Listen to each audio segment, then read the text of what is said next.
afternoon, when it's so hot in Texas, sometimes the only thing you can do is stay inside and color. So today I'm going to be showing you how to do another background, and it's going to be blending these three shades of blue. They are my Faber Castell Polychromos, number 151, 110, and 140. I do these videos especially for my Facebook group, Coloring Books Keep It Clean, but I'm in hopes that other people will find these handy also. Now, this is the book I'm going to be coloring out of, and this actually was sent to me by Product Concepts Manufacturers. And lovely book, very fun. It's actually thin enough in the spine that if I'm sitting to color, I can flip it all the way back on itself and have a nice firm backing without having to put another book back there. But today, alright, so first thing I'm doing is taking the darkest blue, and this is my 151, and I come through and I go in all these little backgrounds. Now, a page that is this busy and full, break it down into sections. Otherwise, you are going to get frustrated and see that it's just too much to do all at once. So just break it down. But I've gone ahead and I've gone in through here with this dark. Okay? When you're coming out of your dark area, you want to get lighter and lighter. Okay? Light touch like you're touching a baby's face.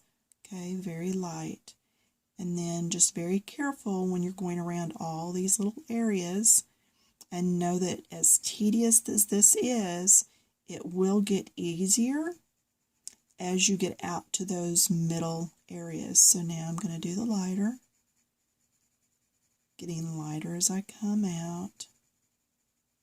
Okay. Alright, so you can see that.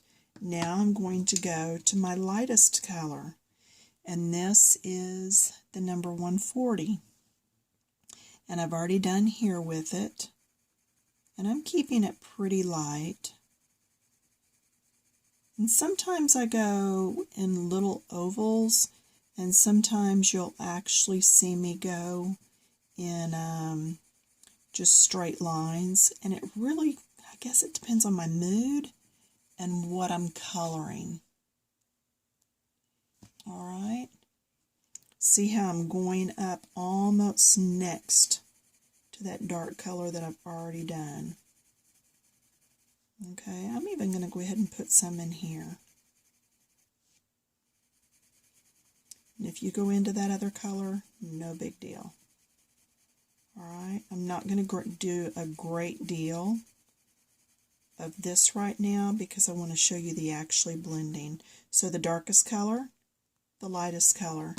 Now this color looks really, really bright. This is number, wrong one. This is number 110. So this one, I start with a light touch because it is so bright, and I'm blending it into that very first color. And the way I decide if it's going in here instead of just having the dark in this whole thing, if I've got room to squeeze it in and blend, then I put it in. The areas that are closer together, like over here, then I don't worry about it. But if I've got room to squeeze it in here, then yes, I go ahead and squeeze it in. I go into that darkest. Okay, see how it's just blending right in there. That is one of the great qualities of these Polychromos, is they do blend very well. They are not a wax base like your Prismacolors. They are actually an oil base, and so the blending on them is just really, really good, and you don't get that cloud buildup like you sometimes get with your Polychromos.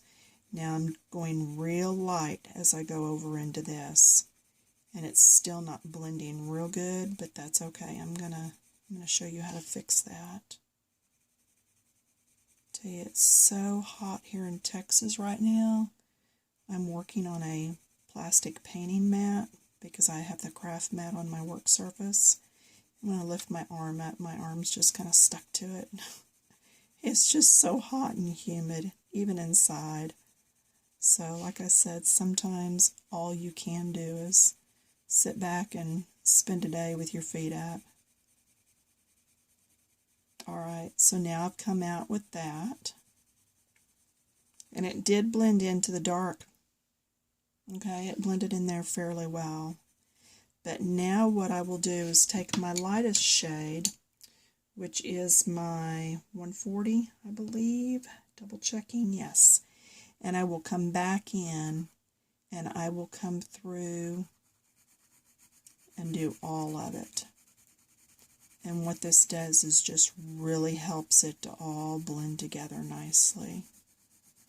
Can you see a difference happening there? Okay.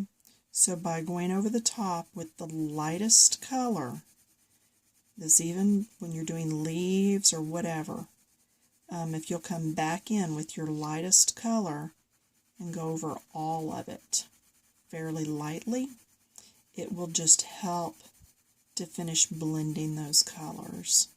And now I'm not doing ovals, now I'm doing my straight lines that I told you about. Okay, but do you see how that blended so nicely? So, and I will just a little bit down and through here, just to introduce that color a little bit. Anytime you still have white showing through the colored pencils, that's because there's a tooth or a grain to your paper, and you haven't gotten in all those valleys yet. That is one of the fun things about using colored pencils, is you can just layer color over color. I could introduce some pinks or purples in here if I wanted a different coloration going on. But anyway, hopefully that helps you understand a little bit on the blending. And then as I get further out here around my words, I will really take my time going around those. I am doing this background first because I want to make sure whatever colors I do in the flowers don't fight with my background color. So like I will not use this shade of blue, these shades, in my flowers at all. I will go to yellows and pinks, maybe some purples. But that's why I'm doing the background first. If you're doing a dark background, you generally do it last, because it will hide anywhere where you color outside the lines. Alright, also if you did that dark background first, like a black or a brown, and you accidentally got into it with a lighter color, it could drag it into your picture.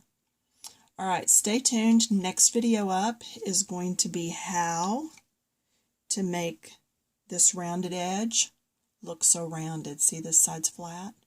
So I am going to upload this video, and then I'll be back to do this one in a little bit.